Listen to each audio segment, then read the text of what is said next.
Hello बच्चों, let's see this question and here this question say state any three major steps taken by Indian government towards the decentralization in 1992।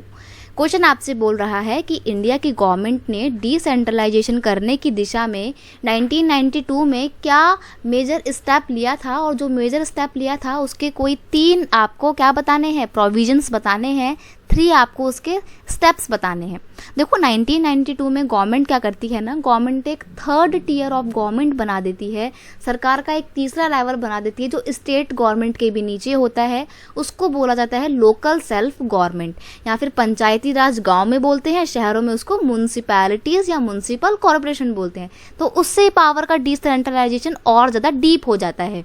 इसमें क्या हुआ था, Indian Constitution was amendment in 1992 to make the third tier of government which made democracy more powerful। Democracy और powerful हो गई थी इसलिए क्योंकि अब और ज़्यादा जो लोकल लोग थे वो भी डेमोक्रेसी में पार्टिसिपेट कर पा रहे थे, स्पेशली महिलाएं।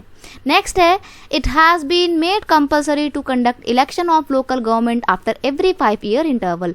और 1992 के गवर्नमेंट के इस अमेंडमेंट के बाद ये भी मेजर स्टेप लिया गया कि जो लोकल बॉडी बनाई जा रही है उसका हर 5 साल के इंटरवल पे कंपल्सरी रेगुलर बेस पे इलेक्शन कंडक्ट करवाया जाएगा। नेक्स्ट है to promote women, schedule caste and schedule tribe participation in democracy, some seats have been reserve for them. यानी कि प्रमोट करने के लिए महिलाओं के, शेड्यूल कास्ट यानी कि एससी लोगों के और शेड्यूल का ट्राइब यानी कि एसटी लोगों के पार्टिसिपेशन को और ज़्यादा बढ़ावा देने के लिए क्या किया गया, उसके लिए डेमोक्रेसी में इन लोगों के पार्टिसिपेशन को बढ़ावा देने के लिए रिजर्व करके रखी गई कुछ सीटें सिर्फ इन्हीं कैटेगरी के लोगों के लिए, ताकि पावर डिसेंट्रलाइज तो हो ही लेकिन अलग अलग कम्युनिटी के लोग भी आगे आ सकें और पॉलिटिक्स में पार्टिसिपेट कर सकें। तो ये थी इसकी explanation. I hope you understand it well. Best of luck.